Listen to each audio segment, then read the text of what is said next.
and welcome to our October release of Public 360 Online. We are extremely proud to present yet another sample of both new functionality and um, improved functions and usability of existing core functions and modules. Today, we have two presenters. Willy Koch, who is product manager of Public 360, and myself, who is heading the product management team in the Public 360 unit.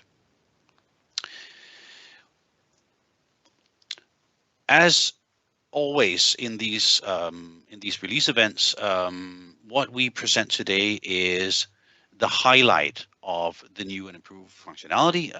We cannot cover all the details, some because we simply don't have time, other because it might be too dedicated or too technical. So we also urge our users and customers to look at the release information for further details.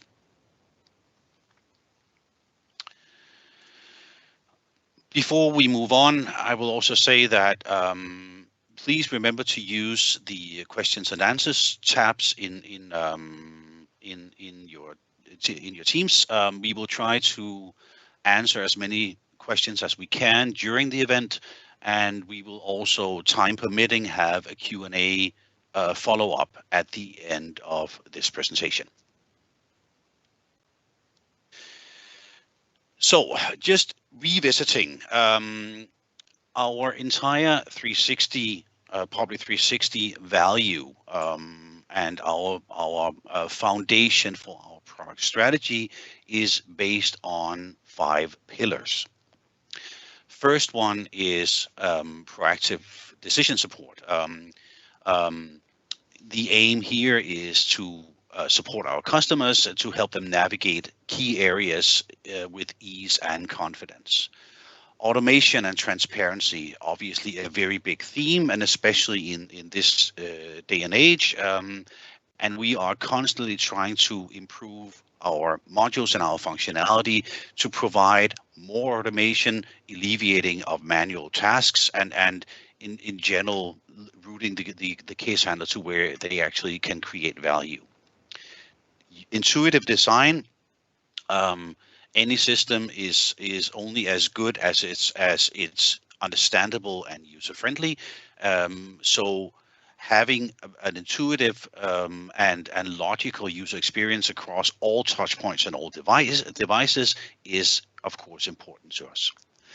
A system like Public 360 is based on our insight into the market, the domain, our customers, our users, and we always strive to provide more value and more built-in functionality that actually support the core processes. So this would be the expert domain knowledge. And finally, on the sustainable and ethical, and especially in related to our AI explorations, then dealing with ethics is of course paramount to us. You need to be able to trust not only that we do things technically correct, but also ethically.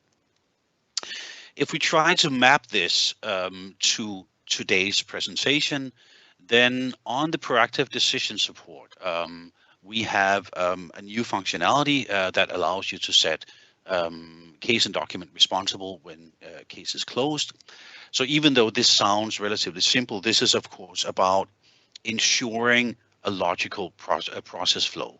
We are also doing several updates to the policy documents module.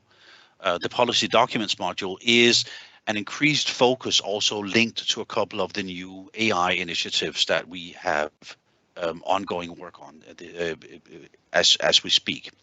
On automated and transparent, we have extended autosaver with better contact handling.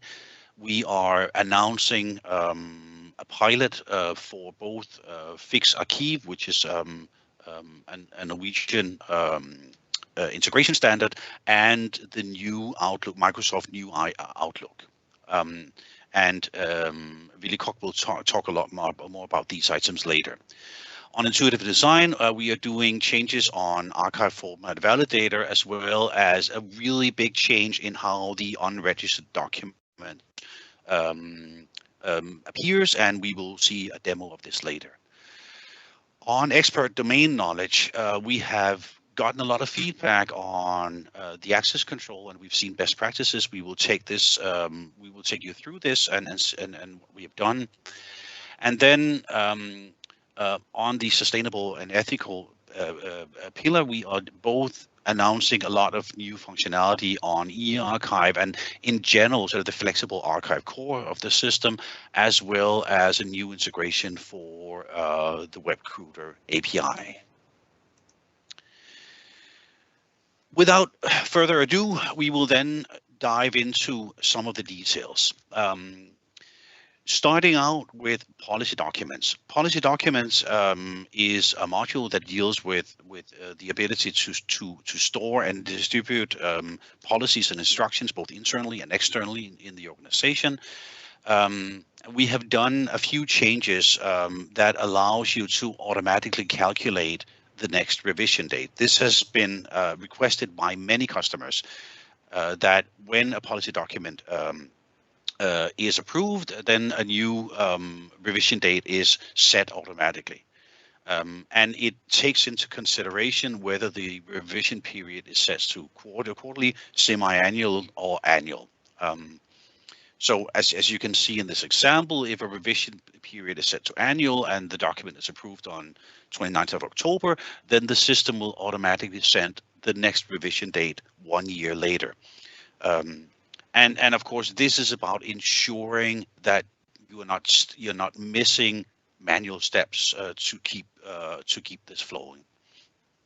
As mentioned, policy documents will now also be part of a new AI offering that's coming. I won't steal the thunder of this announcement yet, but I'm just saying that policy documents will take a much more dominant position in our portfolio as we continue over the next releases. Much more to come. In our previous release, we talked about the next level of archiving by design, which is the 360 autosaver. And just briefly recapping, so the 360 autosaver, it is a module and it's also a framework, and it automates the saving or the registering of documents that are received from other systems. It can be many different systems. We have quite a few connectors already, and it is possible to extend this. And what it does is basically automatically recognize incoming information, ensuring that it's recognized, that it's registered in the system, and that it's also, if it's possible to do, then it's fully it fully saves and journalizes the incoming information. Typically a document, but it can of course be something different. And what is great is that this is a no-code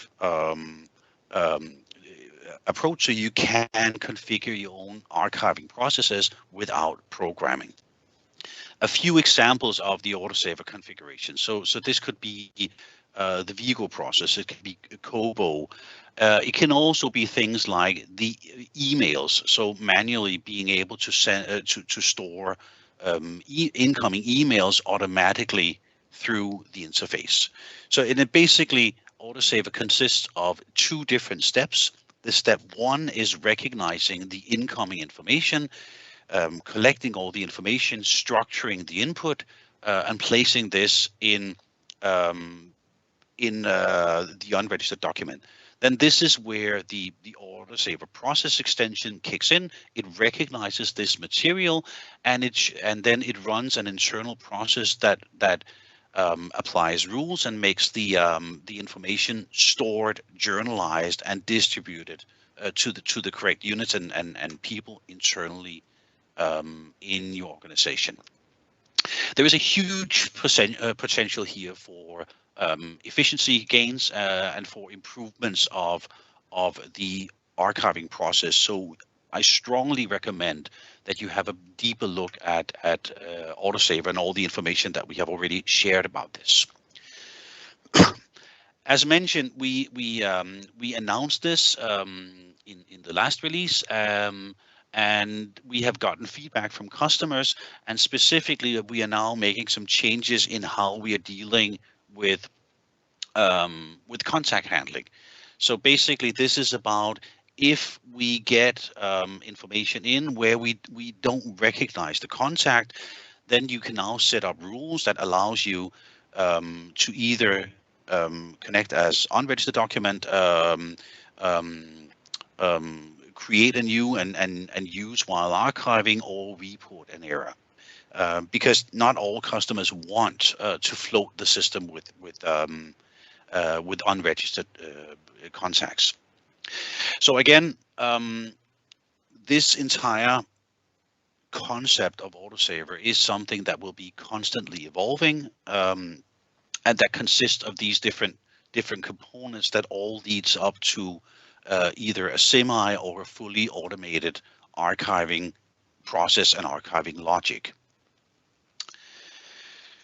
Moving on to the next thing, and this is also very much related to Autosaver, because again, as mentioned, Autosaver consists of two parts. First is the import, and the second is the process itself. And for the import, we have the email importer. This is also short for GEMI, or generic email importer. And we have a complete process flow that enables you to set up rules for how you want to import emails in the organization, if you want to do it semi or fully automated. What we've done in this release is we have improved the security for the email importer, and this is very much based on customer feedback. Three things we have added. We have added support for Microsoft Graph API, and this is to replace basic authentication, which is a less secure standard, as something that we have received pushback from several customers. Second is support for ADFS. The reason for this is we do see customers that are in transition and where they have parts of their infrastructure online and other parts on premise. And for these types of scenarios, it is important, of course, that we can still support this. This is where ADFS kicks in. And then finally, we also now support NTLM, and this is mostly targeted customers that have very high security standards and that have an on-premise infrastructure of, for instance, Exchange. So even though this is technical, it is very much linked to the whole concept of Autosaver, and of course the first and important part of being able to use a process like Autosaver is to ensure that we have a secure and reliable way of connecting to the email systems of our customers. I mentioned intuitive design, and we have an ongoing activity to recode or to redesign a lot of the web parts in our system. What we have been focusing on this time is the web part cases closed by a caseworker. The web part, the content is the same as you probably know it already, but it now supports things like user columns, so you will be able to choose which columns you actually want in the result set by using the table columns option. It supports pagination, the numbers that you see in the bottom, so you can move back and forth, and you can also configure how many results you want per page. This is a standard pattern that we are applying to all our web parts as we are moving through the list. So I'm really happy to see this. It is one of the web parts that we see that's very much in use, and we have seen that there is a need for both better accessibility, but also just a better general user experience.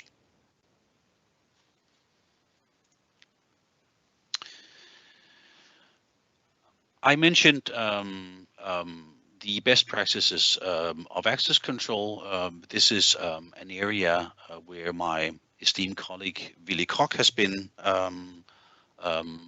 focused. So Willy, do you want to take it from here? Sure. Thank you, Morten. I will start by just hijacking the session so I can control it. Yeah. So this access control extension package, as Morten mentioned in the beginning, this has been a module that many customers have used for years based on recommended setup and best practice for organizational structure and access control.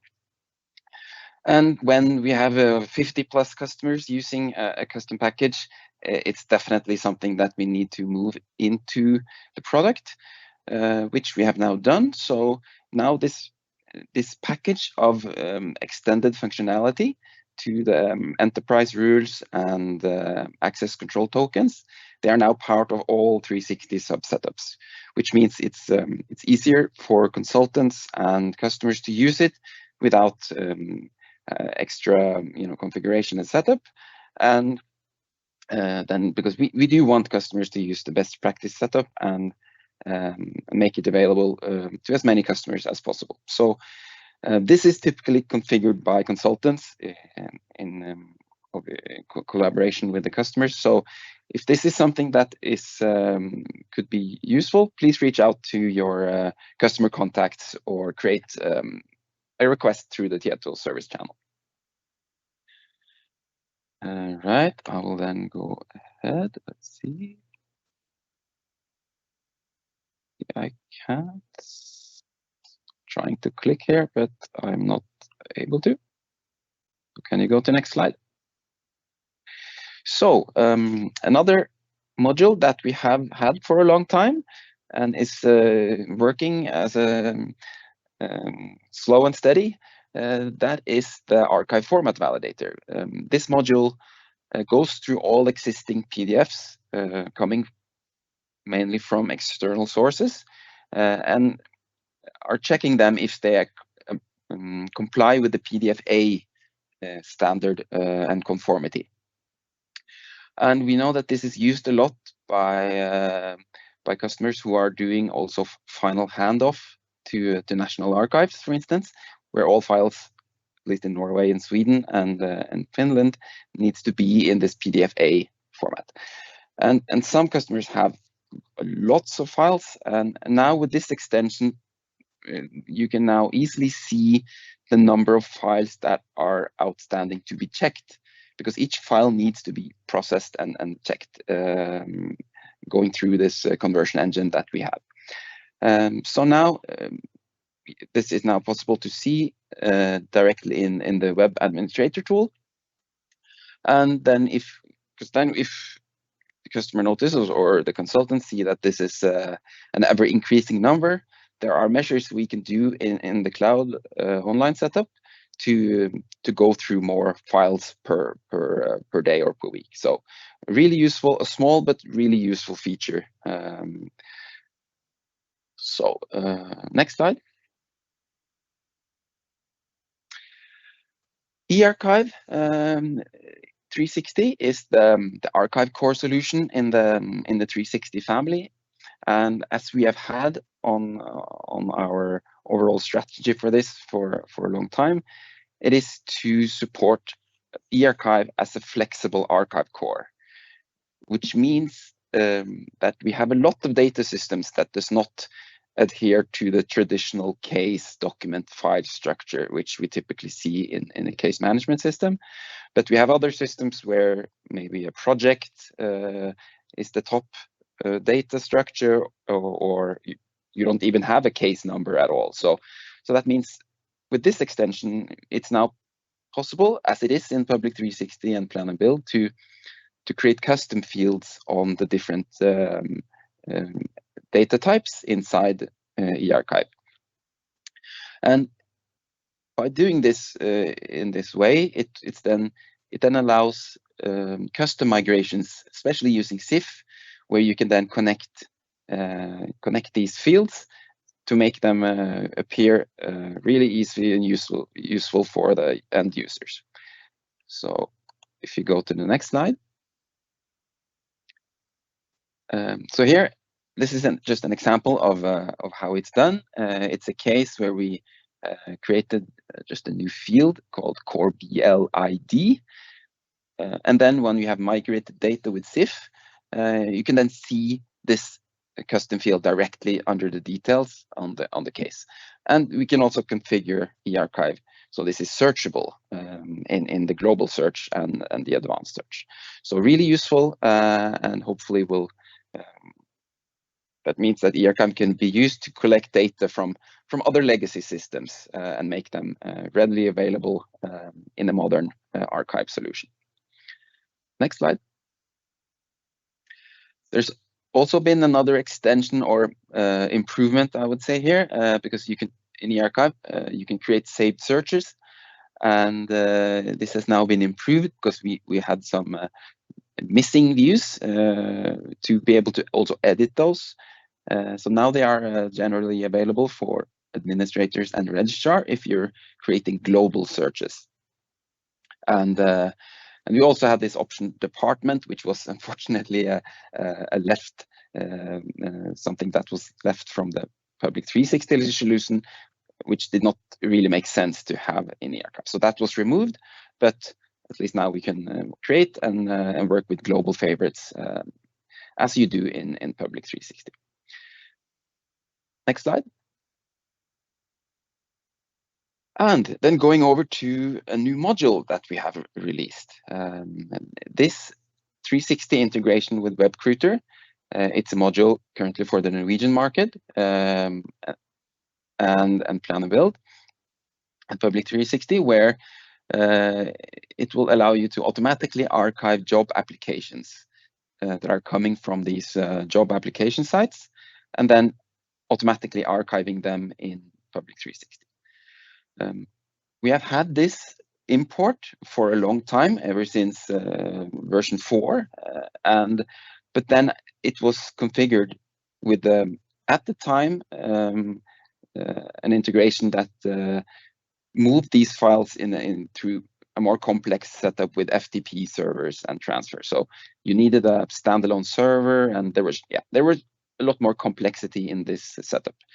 Now, the owner behind the WebCruiter, Talentech, they are moving to use their new API, where you can completely remove the use of this standalone server and instead directly import the files into Public 360 using jobs, as we see with other integrations like Svar.in and e-formidling. So parts of it is still using the same old configuration, but the main component to use it directly from Public 360 is really useful. So if you go to the next slide, this is just how it looks inside the administrator tool, where it's configured using authentication credentials, and then it will then work through and import those, and you're then connected to the same logic as before.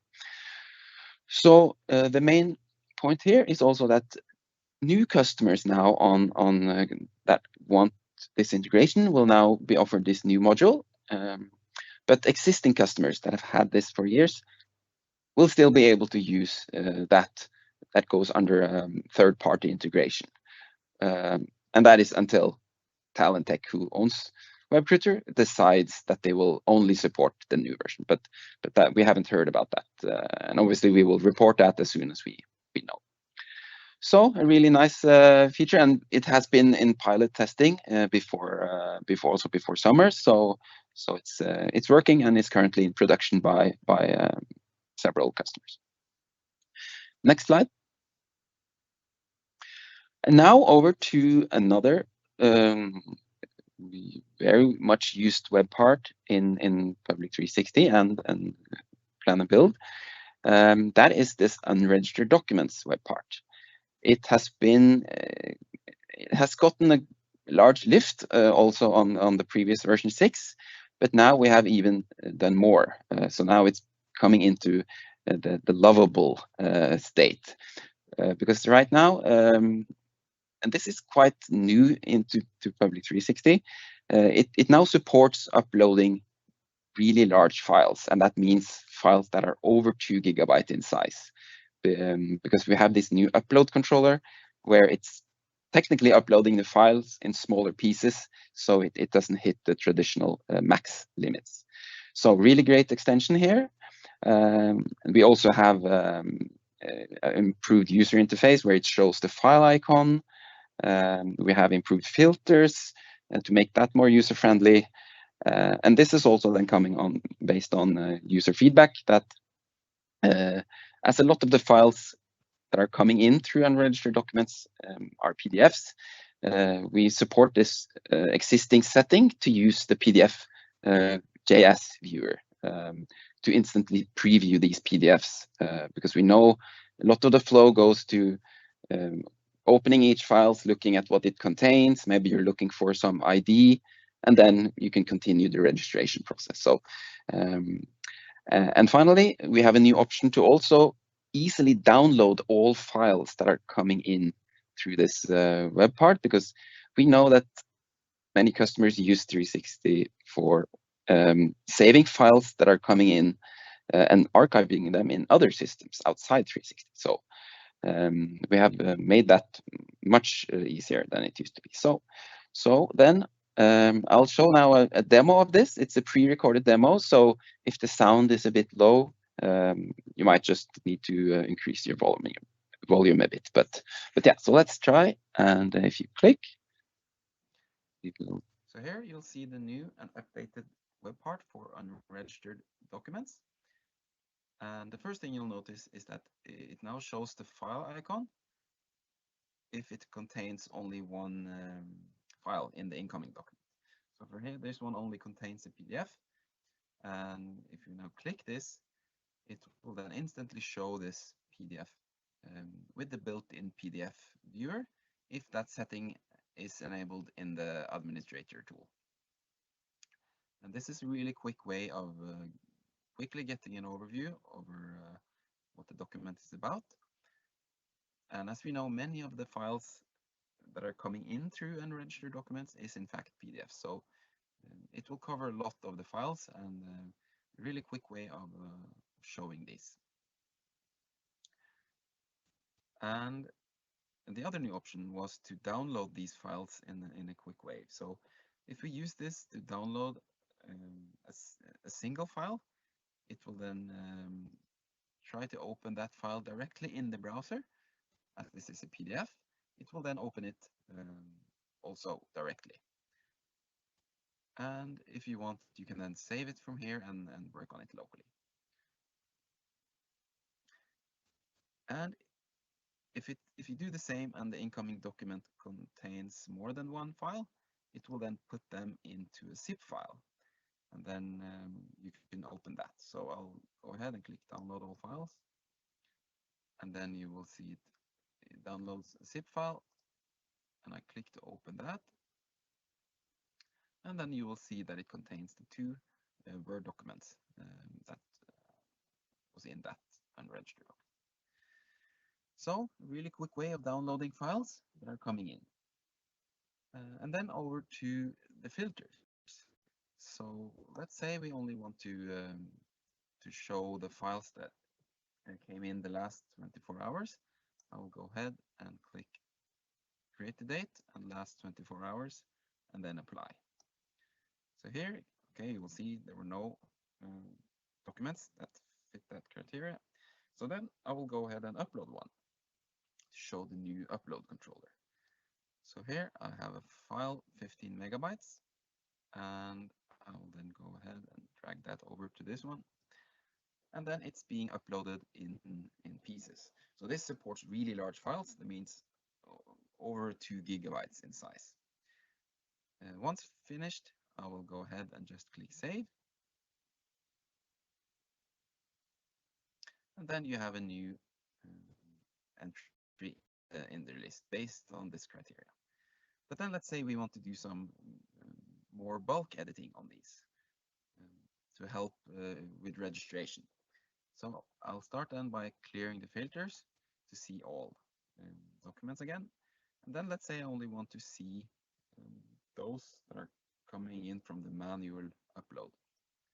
I click manual, I click apply, and then we have 4 documents in the list. So if I then click this icon to select all these rows, and then click bulk edit, then you see a registration view to do bulk editing on these, meaning updating them all at the same time. So let's say I want to set a registration category on this, which is actually a code table that you can then use with whatever categories that fit your organization. I'll go ahead and click hi, and I'll also set the due date because I want these to be done by Friday the 15th. So now we have these 2, and I'll go ahead and click save. Now we can see that the registration category has been set. And since I also want to see the due date in this result view, I'll go ahead and click table columns to also add due date. So I'll go here on the right side and find due date here. I'll click it, and then I'll see it on the left side as a selected column. Once I click save, it will then instantly show the due date inside.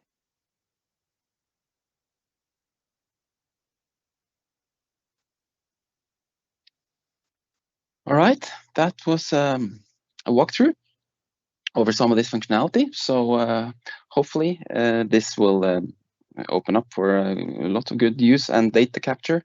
And it's also important to say that what you see here with related to the registration category and due date, those are for this web part only. So that doesn't follow after it's been archived. We are also looking at some improvements related to those to that functionality, but we know a lot of customers use this for processing a lot of files and distributing into different units, for instance. So next slide. Right here. So this is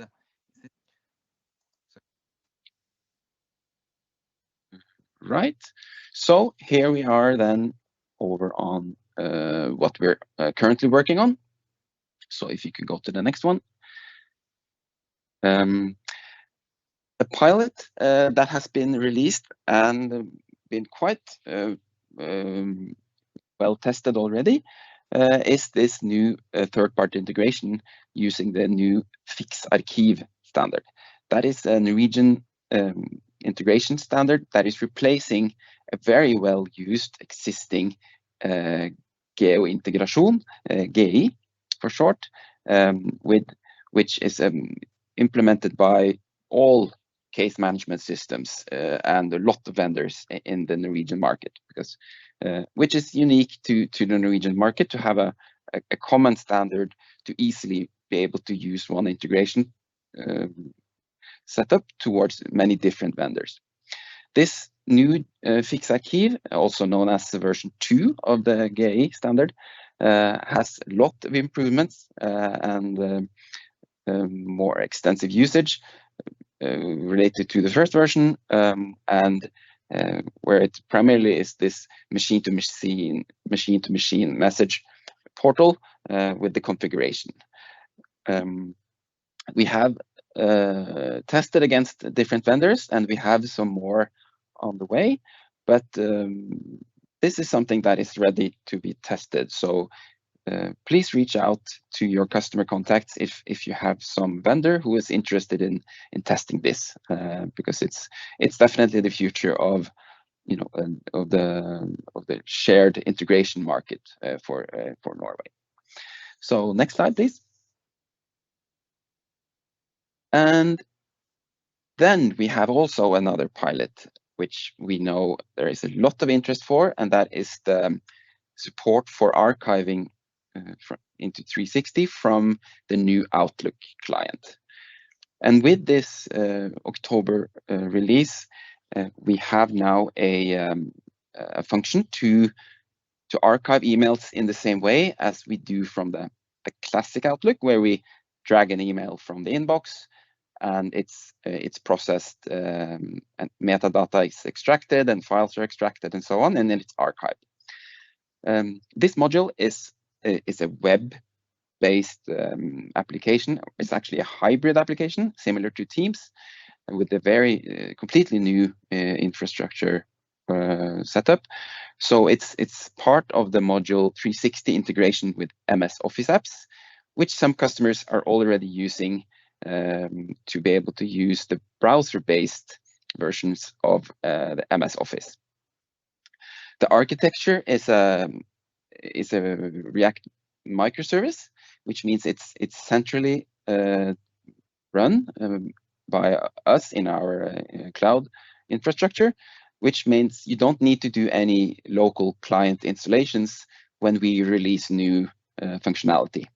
So that means makes possible to do a lot of improvements in a safe and secure way, and it can be deployed also in different data centers in the world. So it's very modern architecture. This module will be tested by existing customers on this module in this release, but it's we have demos, and we're looking at also presenting it for customers who might want to use this, because we know that many customers are looking at New Outlook for different reasons.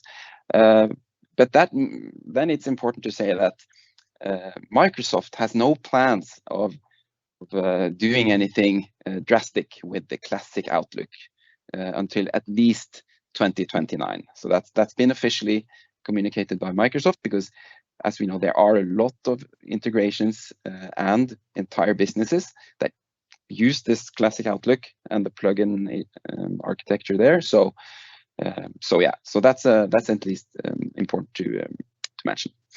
So if you go on the next slide, we have a demo. So this is New Outlook. Let's see if you click to start it. Here we have an incoming email that we see the side panel on the right side. And here, once you click the email of an archive that has, an email that has not been archived, you then go ahead and click the side panel button to archive it. And then you see that the traditional document registration wizard appears. And then it behaves pretty much like the classic Outlook, where you select the case. And at this point, it has extracted the contacts and the title. And also, if any files, they've also been extracted as standalone files. So once that is final, you click to finish. And then it's detected as archived. And now you will see that the next time you navigate to this email, it will then show this panel with metadata, and you can then click to open that directly in the browser. So a lot of work for something that looks simple, but as the whole architecture here is new, this has been, so this is the learning experience, and we've also gotten a lot of good feedback on New Outlook, or the use of Outlook with 360 in general, and that's what we'll be working on in the future releases with this module. So that was a quick demo of this. So I guess that's back to you, Martin.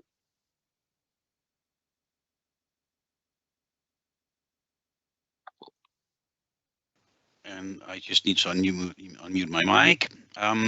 Thank you, Ville. Fantastic, and also really love this support of New Outlook. And maybe just one comment from my side. As Ville just showed, we are using the existing registration wizard in the system. This also means that it actually supports the configuration that you have as a customer, whether it's specific subsetup, if it's additional fields, if it's something else. So it directly reflects the case and document creation experience that you have in 360. So there's a great sort of alignment here. Good. So this concludes the functional walkthrough of this release. Finally, as always, we are consistently and continuously focusing on quality. This release is no different. We have been doing improvements also in the automatic tests that we run, and now we are at close to 23,000 tests that we run most daily, and all at least by release time. We are of course doing both security and vulnerability testing, as well as performance testing. So we are proud and confident that this will be not only a step forward in the perceived value, but also that we are delivering high quality, secure, and stable products.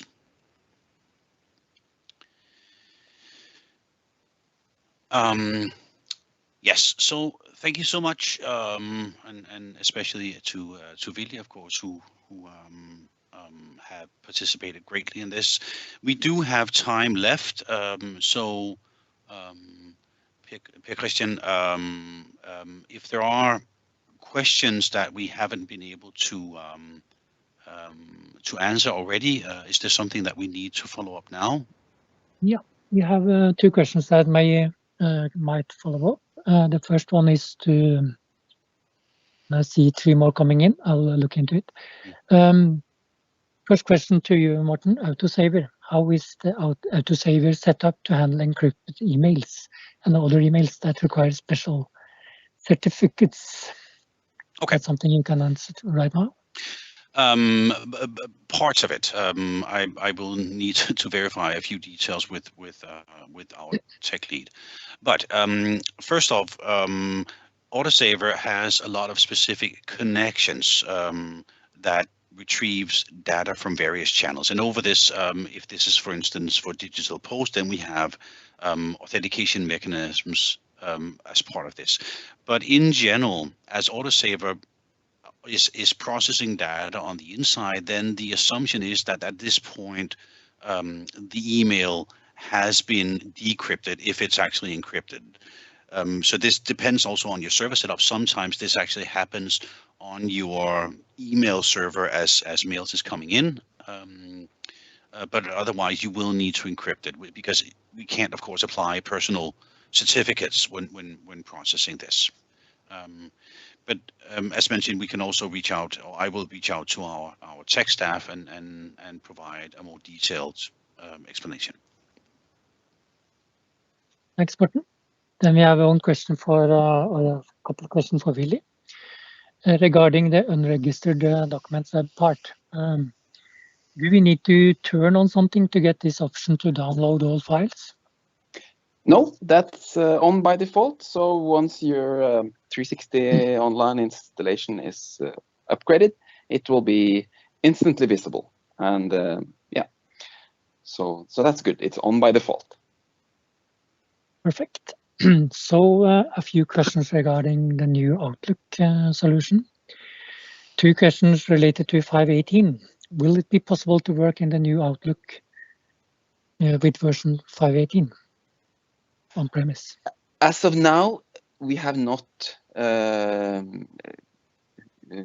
do not support that, because as the general rule has been for version 5 versus version 6, is that all new features is for version 6 only, because this it would require a lot of hotfixing and maintenance in order to support both versions, especially since if we then introduce the whole new web part, for instance, it would be a lot of hotfixing to make everything work on both versions with different frameworks, with different UI components, and so on.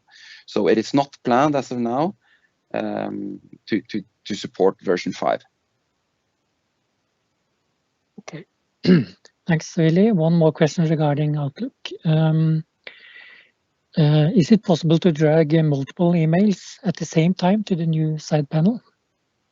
Not as of now, but that is what we'll be working on next, is the functionality in new Outlook to do bulk archiving, because as there are lots of technical differences in the classic Outlook versus the new one.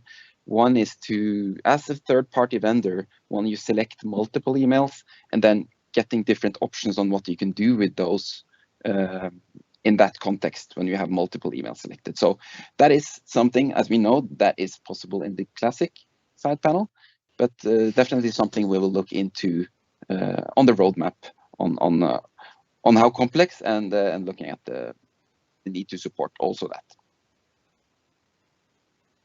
Yeah, cool. Then I think we have replied to all questions. There was one question regarding, one second,